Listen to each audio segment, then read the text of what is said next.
नमस्कार, ESPN 9 news में आपका स्वागत है।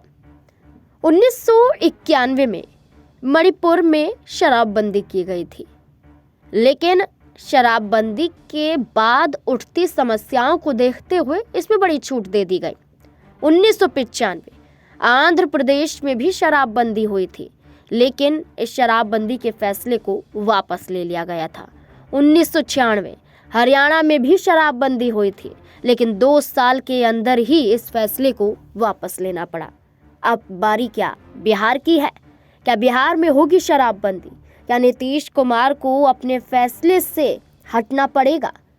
दरअसल जहां बिहार के मुख्यमंत्री नीतीश कुमार शराबबंदी पर कोई फैसला नहीं ले रहे हैं, तो वहीं सत्ता और विपक्ष की पार्टियों ने हमला साध दिया है। यहां तक कि सहयोगी दलों का कहना है कि नीतीश कुमार को शराबबंदी वापस ले लेनी चाहिए। इस वजह से ही बिहार में कई जाने जा रही हैं। दरअसल आपको बता दें कि अब तक कई मामले सामने आ चुके हैं। जहरीली शराब पीने के कारण लोगों की जान चली जाती है।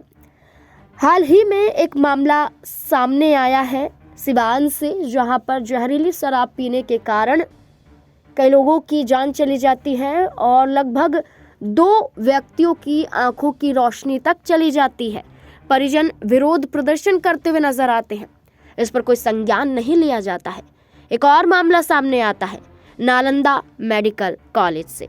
नालंदा मेडिकल कॉलेज में एक युवक को गोली लगती है और उसे भर्ती करवाया जाता है, और भर्ती करवाए जाने के बाद देखा जाता है लापरवाही का वो मामला जिसको लेकर चूहों पर इल्जाम लगा दिया जाता है। दरअसल नालंदा मेडिकल कॉलेज से एक मामला सामने आया जहां उपचार के दौरान युवक की मौत हो जाती है, लेकिन उसके कुछ ही देर बाद मृतक युवक की आंखें गायब पाई जाती हैं, जिसको लेकर अस्पताल अधिकारियों का ये कहना होता है कि बिहार में चूहा सब कुछ कुतर जाता है। दारू भी पी जाता है, कभी बांध कुतर जाता है, कभी लाशों को कुतर देता है, अब मरीजों की आंखों को कुतर गया है। यहाँ पर यह कहा जा रहा है कि चूहे ने मरीज की आंखों को कुतर दिया है, इसलिए आंखें नहीं दिखाई दे रही हैं। लापरवाही का मामला, एक्शन लिया गया, 2 नर्सों को सस्पेंड कर दिया गया। लेकिन इस मामले के बाद पटना हाई कोर्ट से भी एक बड़ी फटकार नीतीश सरकार को लगती हुई नजर आई है।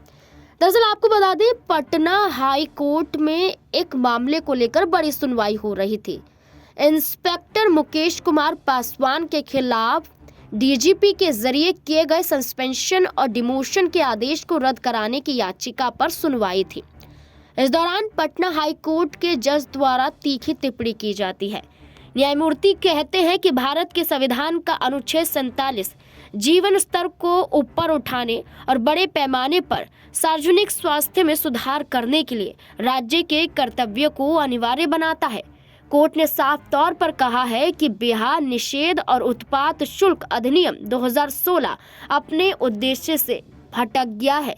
यही वजह है कि पटना हाई कोर्ट में बीती 16 तारीख को हुई सुनवाई के दौरान ये तक कह डाला कि शराबबंदी का मतलब अधिकारियों की मोटी कमाई। शराबबंदी से गरीबों पर अत्याचार और तस्करी को बढ़ावा। शराबबंदी उद्देश्य से भटका हुआ एक कानून। बिहार में गलत दिशा में जा रही है शराबबंदी कानून का अधिकार उठा रहे हैं फायदा, और गरीब आदमी पर केस दर्ज हो रहे हैं। बिहार में पुलिस और तस्करों की मिलीभगत से शराबबंदी फेल हुई है। पटना हाई कोर्ट के जज द्वारा ये टिप्पणी की गई है।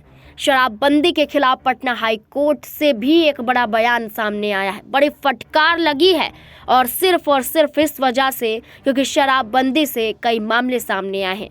अब आपको बता दें कि 8 साल में लगभग 8 लाख ऐसे मामले दर्ज हुए हैं जो शराबबंदी से जुड़े हुए हैं। जहां जहरीली शराब पीना हो, शराबों की तस्करी करनी हो, तमाम मुद्दे जुड़ जाते हैं। आपको बता दें कि इन 8 सालों में 3 करोड़ से अधिक शराब बरामद भी हुई है। शराबबंदी के बावजूद ये सब कुछ देखा जा रहा है। क्या करेंगे नीतीश कुमार? क्या नीतीश कुमार लेंगे फैसला वापस? बड़ा सवाल बन जाता है। आपको क्या लगता है? अपनी राय कमेंट सेक्शन में जरूर दें। देखते रहे SPN9 न्यूज़। धन्यवाद।